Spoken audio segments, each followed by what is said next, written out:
Hello and welcome to Hexed Encountered. My name is Joe. In this video we will be doing a playthrough of the game Gettysburg from RBM Studio.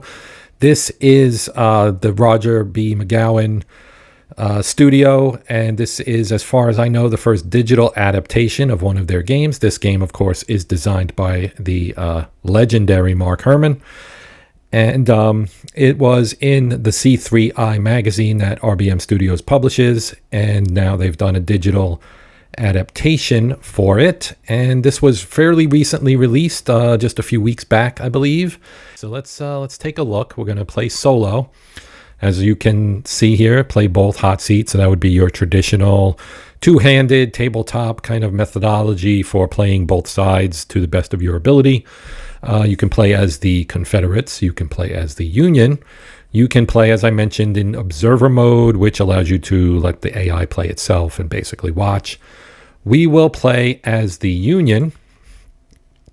So the Confederate player will place their headquarters. That's Lee right here. We can zoom in, and you can see Army of Northern Virginia with General Lee's portrait on there. There are 2 units on the map currently. This is the full map right here. You have a mini map that you can kind of move along. We've got a couple units down here, Reynolds and Howard. And if we go back up here, the first thing we need to do is place our own headquarters. That would be the Army of the Potomac, which was commanded by Meade. So if we just hit this button, whoops, we have to select the hex. The green area obviously denotes where you can place the headquarters legally. We'll put them right here.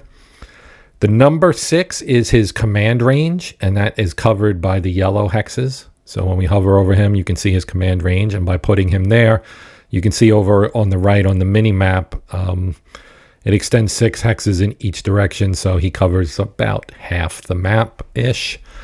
Whereas Lee has a wider, he has an 8 command range, 8 hexes that is. And so his range is quite a bit bigger, all things considered. So on the map we have, the units are very simple. You can tell that this is a infantry unit, right? The 4 is its movement points. The 6 here is Buford's movement points. He is a cavalry unit. You can see the star. Some units have no stars, such as Heth. Some will have 1 and some will have 2. That's basically a qualitative thing. It gives you a positive die roll modifier on your die rolls. So your better drilled, more capable commanders, etc. will, better drilled troops, that is, and more capable commanders will get that DRM. If we scroll down to the bottom here and look at Reynolds, you can see that Reynolds has 2 here. And the L indicates the hex, the entry hex that they are using. If we scroll over here, you can see here's Howard, he's K.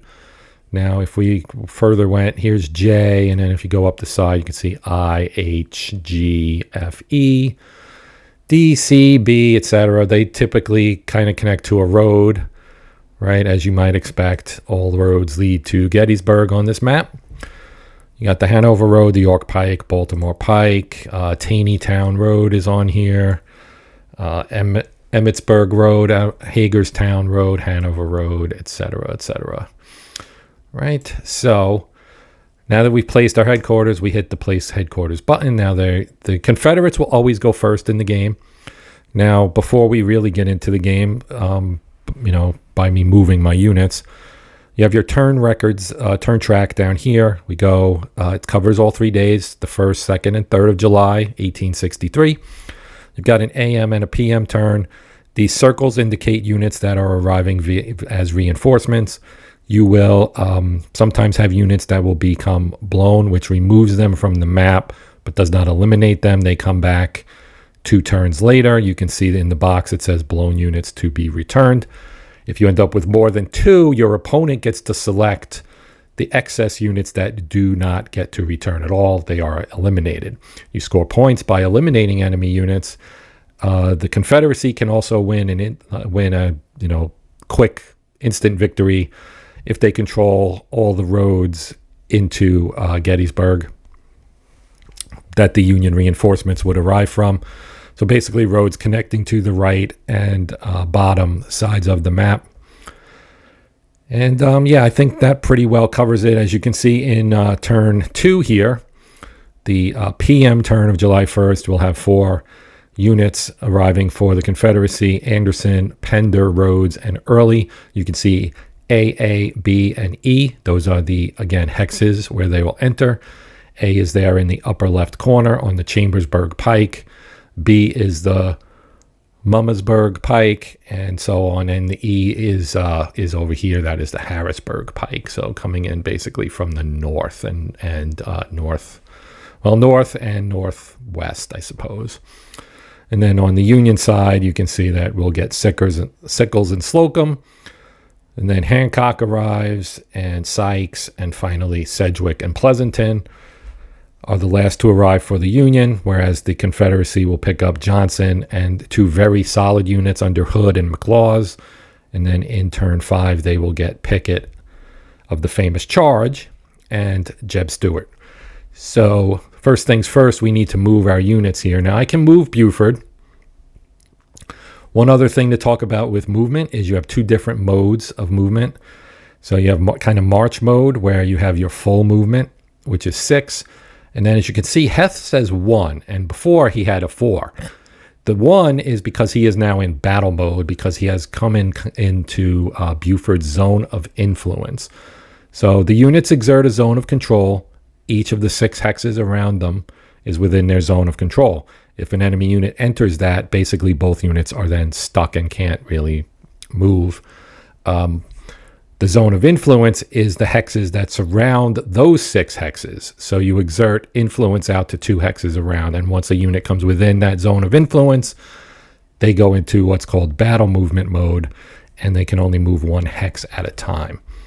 So if we go down to the bottom again, we can take Reynolds, and road movement costs only half a point. So with his 4 movement points, he can move 8 hexes. So we can just do this.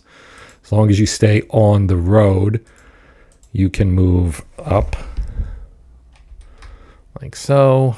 And then that is 8 hexes, of course, if we counted them out. 1, 2, 3, 4, 5, 6, 7, 8. Then once you move, you click the end move button and your opponent will move, and everything alternates. So you'll alternate movement, and then when we get over here into the attack phase, you'll alternate attacks as well. So you can see they moved Heth up next to Buford. So now I click on Buford, but he cannot move because he's now locked in with Heth, and they are mutually locked and they cannot move. So we can move Reynolds again if we wish. And again, if we stay on the road, we get to go a little bit farther than if we do not stay on the road, right? And there we go. And you have better defensible terrain in some hexes than others. So you would want to try to put your units in defensible terrain so that they can get a bonus on the die roll modifier. And you can see that defender terrain here is a -2 DRM. You can also set up flanking attacks, which is basically just 2 units adjacent. So if Reynolds was here, we would be able to attack Heth and get a flanking bonus because of Buford and Reynolds being adjacent, both being adjacent to Heth. Then the stars, which again is a qualitative kind of thing, like a strength, essentially, I guess, is what you might equate it to in some other games. Reynolds obviously has 2 stars. Buford has 1. Heth, however, has none. So now that that's done, we can move now. He's not going to move again, so you roll a die to determine how many more moves I'm allowed to do alone, because the Confederacy has passed. Now the Union can move up to 5 moves. So I can now take Howard down here and move him up the Taneytown Road, like so, and an end move. Now I can move him again if I wish to do so. He's done, I guess. Now I have 3 moves left. I can move Howard again. Another thing that you cannot do here before I hit end move is you cannot sit on the entry points. So Confederates will enter various units. I think there's one maybe that comes over the Hagerstown Road. A lot of them come through A, Chambersburg Pike. You'll get some on B, some C, D, E, etc. You can't park your unit here and basically preclude the enemy from coming in. That's kind of a gamey move, and Mark Herman put a rule in that says you can't do it. So, which in my opinion is a good thing. So we're going to stop here for Howard, and I'm going to pass. Even though I have 2 moves left, I will pass. Or maybe I won't. Maybe I won't. Now, here's the thing. When I move Reynolds, if I move him here, he'll be in the zone of influence of Heth and go to battle mode. So watch. Ready? Reynolds changed to battle formation. Now, I still have 2 moves.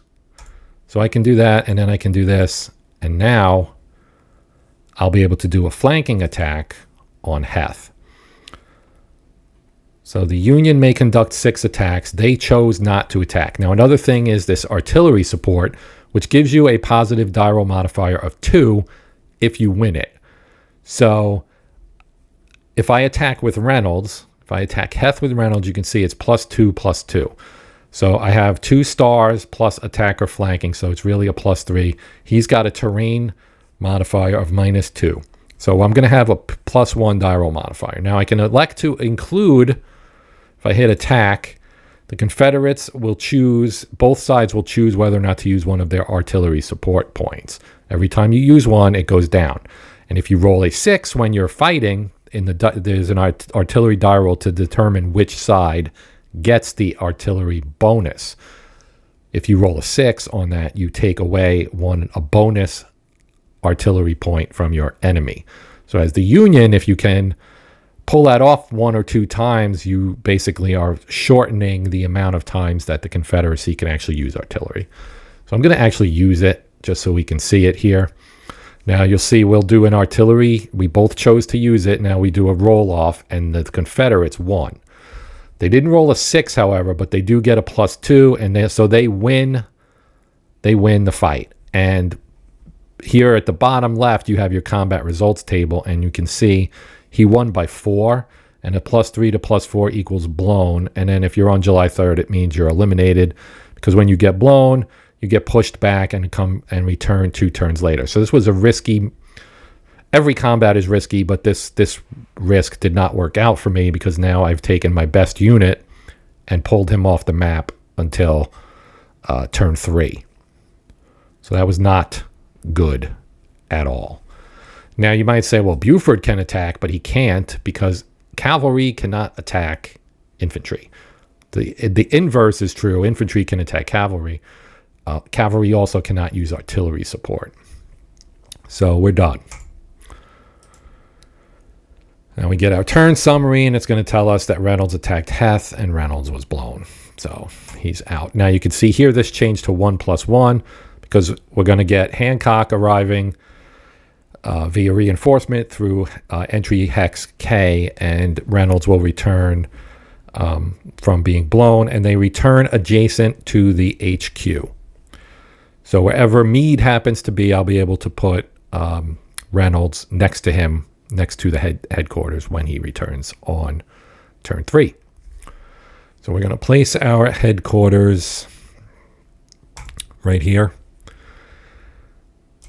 And now you can retreat if you wish to. So I'm going to do that. If you can withdraw, which is essentially retreating. So it's going to work just like a retreat. If I select Buford and say I'm going to move, I have to move 3 hexes. You have to go 3 hexes. So he's now retreated. The bad part is that by doing this, I really kind of, let me undo it. Now, I think if I do this, yeah, I can go here and then here, which puts me still on a road and also puts me in defensible terrain, which is better than here, because Heth can still come down, and get to me here. Plus he's got Pender, Rhodes, and Early all coming on. Rhodes and Early are both pretty good units. So with Reynolds being taken out of action here, that kind of weakens my forces. So we're just gonna go with this. And now we will pass, which returns it back to the enemy. So they will go, and now they'll move up. And you can see Heth is still in battle formation because he began the turn adjacent to an enemy unit. Same is true for Buford. He retreated, but that didn't give him, that didn't return him to being able to use his 6 movement points. He's still in battle formation. But now I can move a unit. So we're going to take Howard here, and we're going to move him here, which puts him in battle formation, and now he's sitting astride the road. So, the best movement points for units are along roads.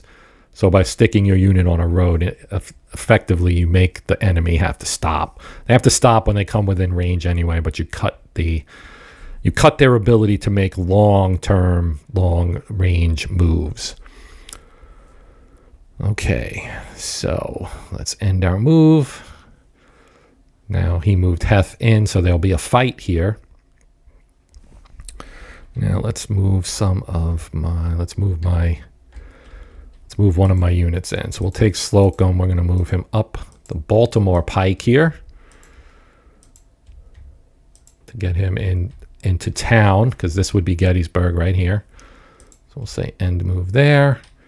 Now they're moving Early down, and Early moved into Slocum's area. So Slocum is now, Early's now in battle formation.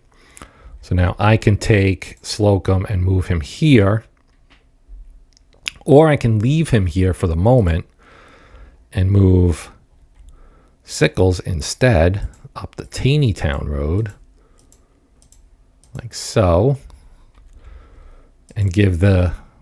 and see, now he moved in there, which still puts Slocum in battle formation, but it enabled me to pull Sickles up, because now I can, in theory, move Sickles in here maybe and have him in position, although they still have Rhodes and Pender to come on board here.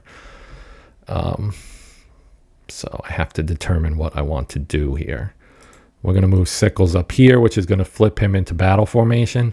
Or alternately, I could keep him 2 hexes away by going over here, and then here, and then here.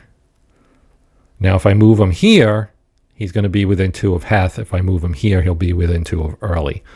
So I'm going to actually just move him, I think, here. And we'll end our move. This still gives me a little bit more flexibility. I suspect what they may try to do is maybe take Rhodes and put him... Rhodes may end up here, which would give him the flexibility to attack both Buford and Howard, with Heth and Rhodes together would give them a decent chunk of flank ability. So my choice now is an interesting one, because I can take Sickles and move him here, which would give me a flank attack on Early, but it kind of leaves Howard hung out to dry, because they can put 2 units in addition to Heth here, which gives them 3. Now, if I move him here, then he would be, in theory, able to move here, depending on what Pender does, and then we can get a 2-to-1 attack on Heth. So ultimately, I think what we'll do is we'll go after Early, because he's got a star. So does Rhodes, but it would be a little bit more difficult maybe to get to a 2-to-1 attack on Rhodes. So we're just going to go for Early here. So Rhodes moved up 1, which is all he can move in this situation. Now I'm locked in. I don't really... Buford can move, but I'm unsure if I should move Buford. He's performing a little bit of a service here. I can move him here, which means that they'll have to take a longer route around to get into flanking position. So let's do it. Now I'll end my move here. Now he also had... I forgot about Anderson was also coming on. Now if I pass, which is all I can do, he's going to roll and determine how many more moves he gets, and it's low, which is good, because that limits what they can do a little bit. So basically, that's all they can do. Okay, so he's going with Early for the attack on Sickles here. Now, we will use our artillery, and we'll see what we get here. And it was an artillery duel. Both armies suffer an exploding caisson, which means that we're both going to lose 1 extra artillery point. But the die roll for the combat came out 6-1 in our favor. So Early gets blown, which means he's off the map now till turn 4. And Sickles actually managed to win the combat, basically. So now I get to choose an attack. And my best one would probably be Heth, because I can use Howard with a flank of Buford, so we're going to do that. And we'll hit attack, and now we'll use artillery support. And you can see they were 10 and we were 13. Now it's 8 and 11, respectively. And let's see what we get. We're both going to choose it. Pretty much the AI always chooses it. They win, and they knocked one of my... and we get a stalemate. So, not great there. I'm going to attack him again. And, you know, our artillery advantage has been reduced. It would be nice if he didn't. Well, now we've evened it up because we got them on a 6. And so that's a good result for us, which is a blown. It was a +4. So that eliminates one of their units. Now I can attack Pender as well if I wish to. And I'm going to say, why not? So let's do it. Numerically, we're fairly close. We will use artillery support and hope that they don't roll a 6. They rolled a 5, so they're going to get the +2, which means we'll probably lose the combat. And we did, and we got eliminated, which is terrible, and I should not have done that attack. So that is the end of that, and we will now pass. And they got a victory point for eliminating Howard, so that was terrible for us. And we'll put our HQ here, I think. Now Reynolds can return. We'll put him here. Now you get sharpshooters as well. And what this does is basically gives you like a zone of influence, I think, if I remember correctly. So we could say we want him here, or maybe even here, because it prevents them from getting flipped to, well, they wouldn't anyway because of Buford. All right, so now we can withdraw Buford if we want to, which might not be a bad move here. They are gaining Johnson, Hood, and McLaws. We are only gaining Hancock. So having lost Howard is kind of a big blow because the Confederates have more units than the Union does. The Union has an artillery advantage, but that's it. So this is interesting. I'm going to actually leave. If I leave Buford, he's likely going to get attacked, but he does get the +2 from the terrain, and he would not be able to use artillery because he's a cavalry unit, but I'm going to leave him there. Anyway, so now they're going to move, and they're going to set up an attack on him because, you know, that's what they're going to do. So let's see. Let's move Sickles here. And here comes Johnson. All right, now we're going to move Reynolds here. And now I'm going to lock Johnson up by moving there.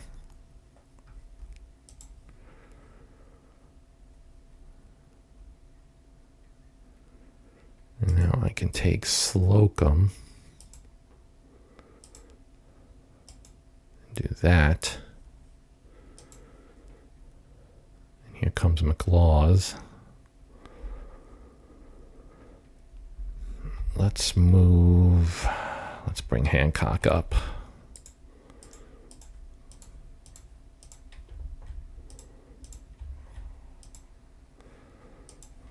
And let's see what he does now. He's moving McLaws in, and he still has Hood hanging out there.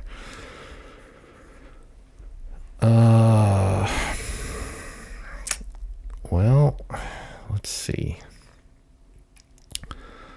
We're going to move Slocum here, I think, and get defensible. That's a defensible position there. Now I expect McLaws, yep, to move there. Now I can move Hancock 1, 2, 3. No, that's not what I wanted to do. Let's move them here. And here comes Hood. Now we'll move Hancock here. And I think I like that disposition.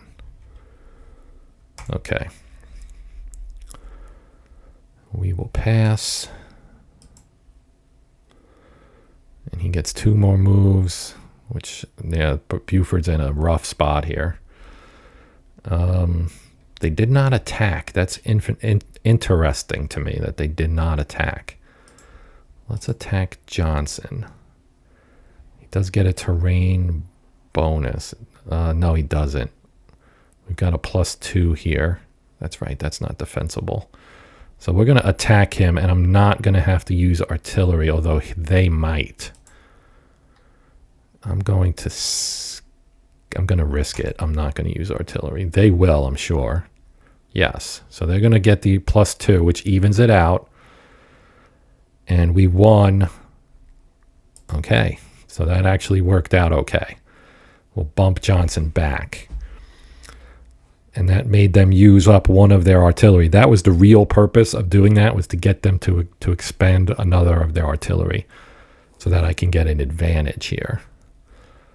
Now let's attack McLaws with Hancock. And so we will get... we don't get a flanking? Why don't we get a flanking attack? Because of this guy? Maybe that's why. Man. Let's do it. Let's do it. And this time I will use artillery. Because we're already behind. And if we need to roll... Oh, yes. Yes, that was awesome. Even if I don't win the combat, that was still awesome. All right. The reason that was awesome is this is now going to become a 1, and we'll have 6. So we'll have a 5 artillery advantage for the balance of the battle. We're about halfway through. What else do we have that we could maybe do here? We can do... should we do... Well, he's going to have a terrain benefit, though. I don't know if I want to push my luck again. The net attacker bonus there is a -1 again. So...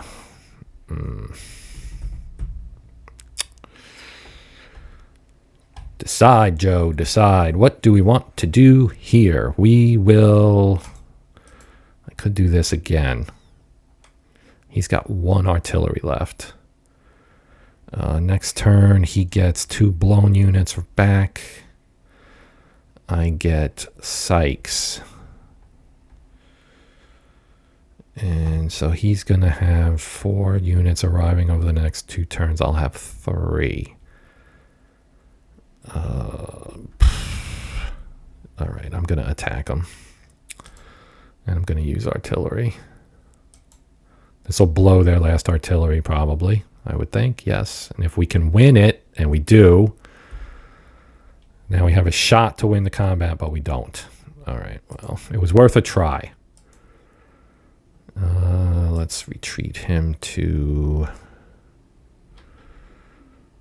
let's retreat him to here. And we'll complete that, and we will pass on further attacks. Okay, Johnson retreated, Hancock retreated, and we had a stalemate. But we did burn all their artillery. Okay, so Lee moved here, which means that his 2 units here, Early and Heth, are going to appear either here, here, or here, I think. Well, I guess these 2 as well. Somewhere in this area. So let's put Meade. Let's put him here. And there there are Heth and Early. We'll put our sharpshooters. Maybe I'll keep them. Actually, no, because let's put them.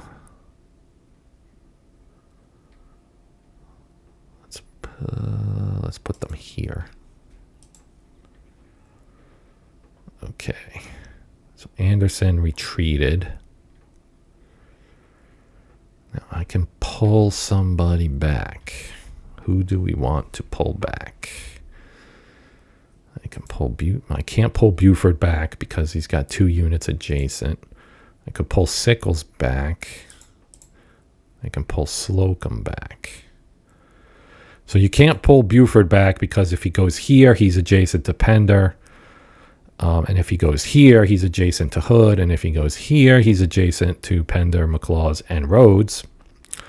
So basically, he's stuck there. So the only ones I could move would be Sickles or Slocum. And I don't think I want to pull them back 3 hexes. So we will pass. All right, now that they moved up. Okay, so we may move a unit. So let's take Hancock and go here and here. All right, I can deal with that. Should I go after Johnson? Should I bring in my unit? Where is he? He's right there. Sykes is here. Because if I move him here, then there.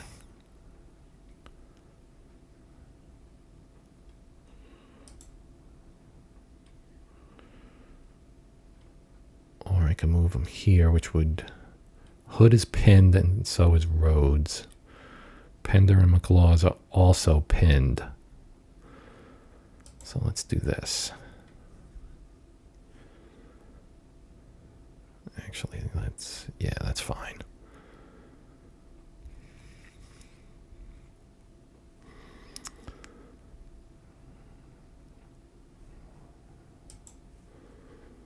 Let's see what he does here.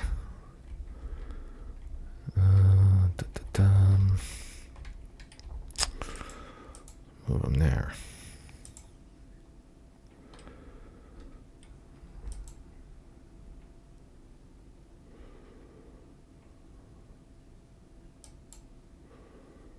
Okay.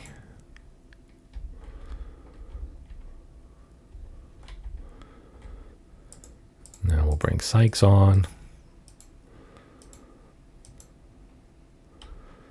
And we'll send him this way.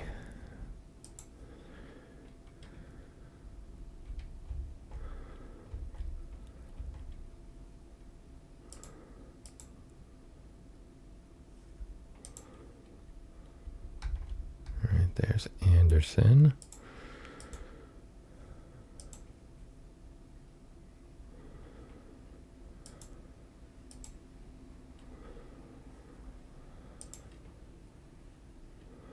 Nice. I don't really have many moves I can make, but my plan was to put Sykes here. Whoops. Can't do that yet, Joe. There. Now, that should do it.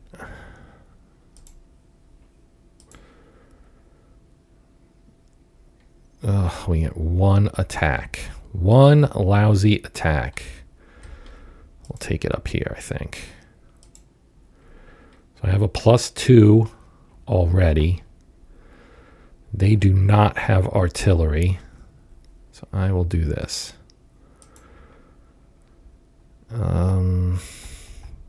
Yes, I'm going to use artillery because I want to eliminate Johnson. If I can eliminate Johnson, then we square the score up. Yes, that did it. All right. All right, there you go. Got rid of Johnson. Now let's place our HQ. Let's see, 1, 2, 3, 4, 5. Let's put him here. think.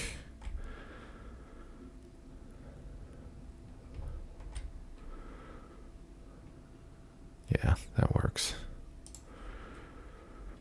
And we'll put our sharpshooters. Kind of like where they are, actually. But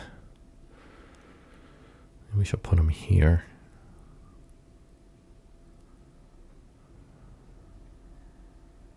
Let's put them there. Okay.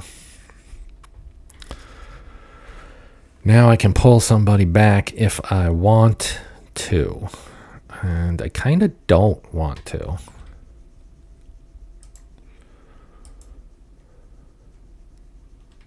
All right, so Anderson moved. So let's move Reynolds. If I move Reynolds here.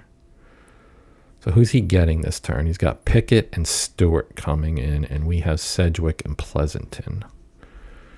Pleasanton is here on Hanover Road, and Sedgwick is down here on the Baltimore Pike. Okay. Let's say we want to move. I'd like to take Reynolds and get him here, where we can whack Hood. So let's do that. If I move, yeah, it'll take them 2 moves to get there regardless of how I do it. So we're going to do that. And we're going to take Reynolds and we're going to put him there. Going to end that.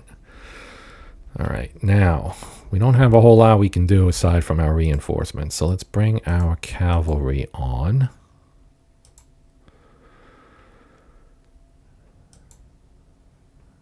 And let's move him this way.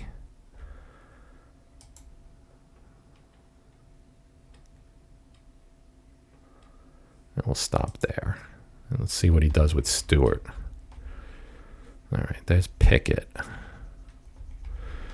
Now let's bring Sedgwick on.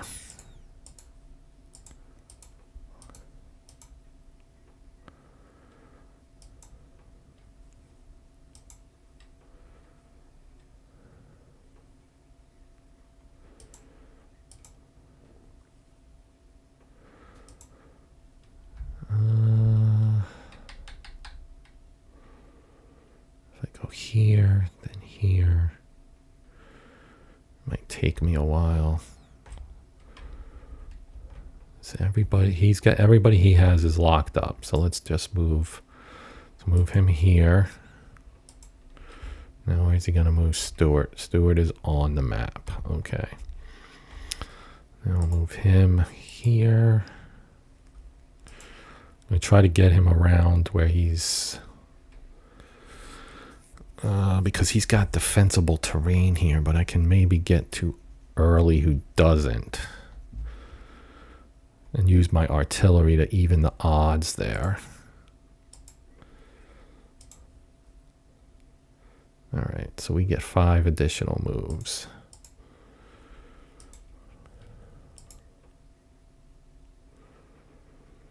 Let's put him here. And I think that's it. That is all. And they still don't attack. This is interesting. They're being very whatchamacallit, very cautious, I guess. So let's attack here. And we can't do artillery support, so this is just a straight up cavalry combat. Roll it off and see what we get, because nobody's got any bonuses here. All comes down to the die roll, and we got an elimination, so that gives us the 2nd point. So we're up on them now. Now my second attack will be Reynolds on Hood. And we get a total of +1, plus I'm going to use artillery. So we're going to get a +3 on this. So hopefully that equals win, and even better, elimination.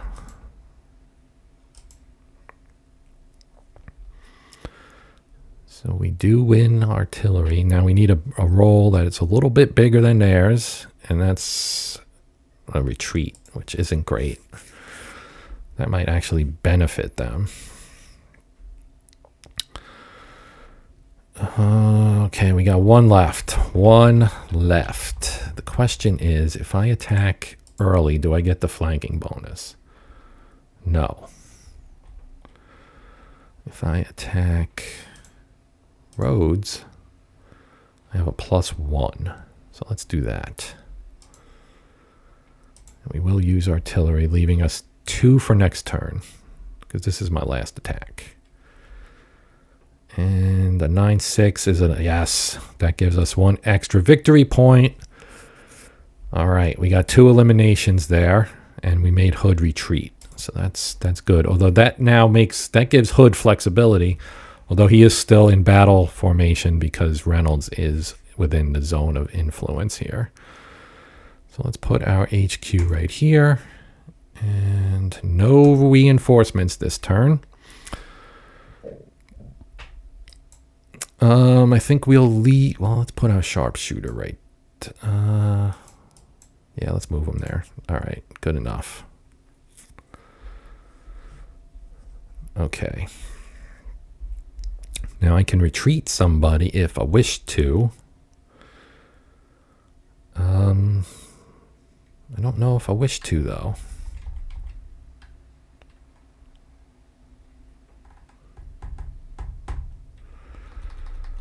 I'm going to leave it be, I think. Because he's got, what, 2 units that can maneuver. He's got Hood and Pickett that can maneuver. If I retreat Sedgwick, it won't let me. Why will it not let me? That's interesting. It would let me move Hancock, but not Sedgwick. Wonder why.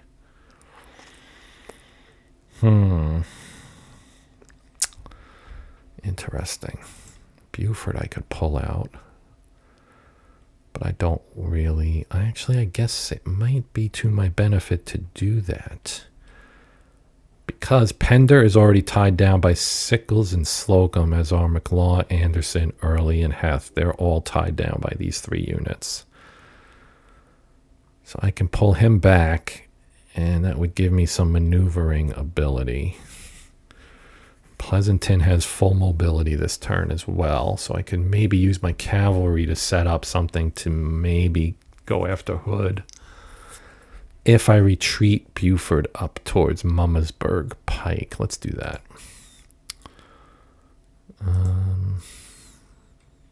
Yeah, we're going to put him right there. There we go. He's pulling people back too. Interesting. Can I move him? Why can I not move Sedgwick? This is what's driving me crazy. He can't retreat here? Or here? Or anywhere? Sickles could, but I don't want him to retreat. I'm going to pass. Okay.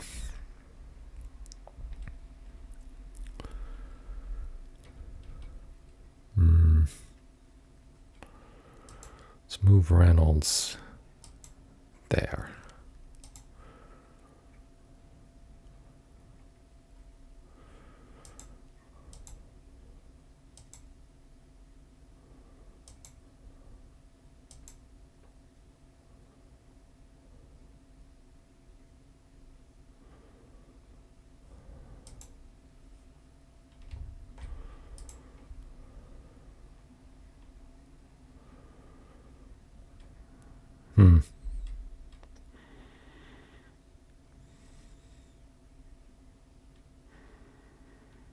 Wonder why that's as far as I can move them. Because I can't move here because of the entry point, maybe? Well, that being the case, then there's no real downside to moving here, I guess.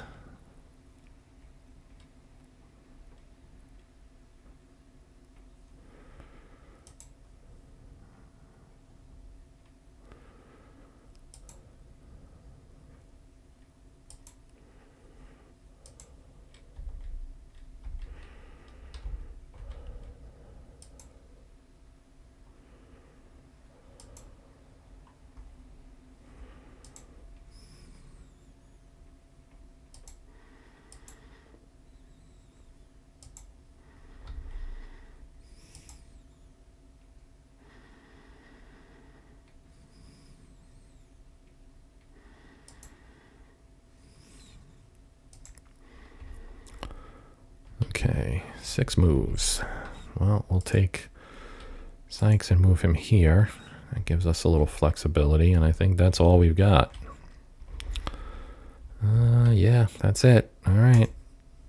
Are they going to attack this turn? Let's find out. They are attacking. Okay. So, Confederates can... Okay, yeah. So he's got the advantage, of course, and we can't use artillery because it's cavalry. And he gets a flanking bonus, and he wins. And I have to retreat. Oh, he retreated. I keep reading the freaking rules wrong, or the results wrong. Let's see. Should we go after Hood, or should we take the easier pickings, which would be Pickett? Or even Anderson. If we have Hancock attack Anderson, we don't get a flanking bonus because of these guys.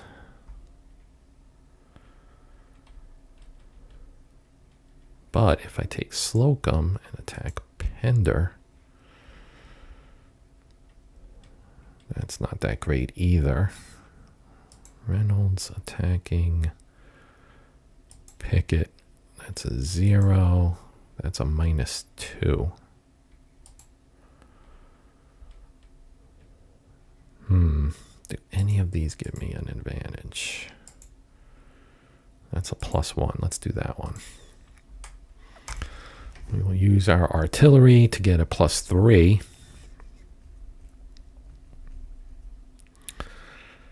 And that works. That works, that works. Now they will attack as well. But I do have a 3 advantage now, so... And I also have retreat path if I need it, and we won anyway. So Hood has to boogie out of there.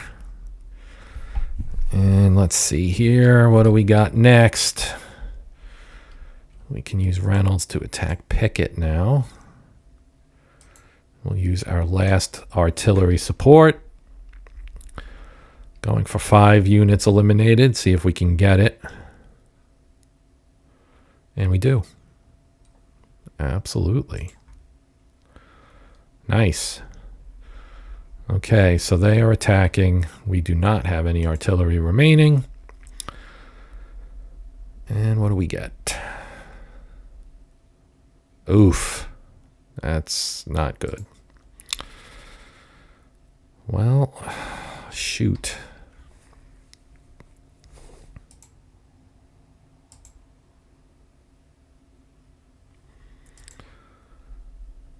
No artillery support left on either side. This is going to be a, yeah, it's a straight up.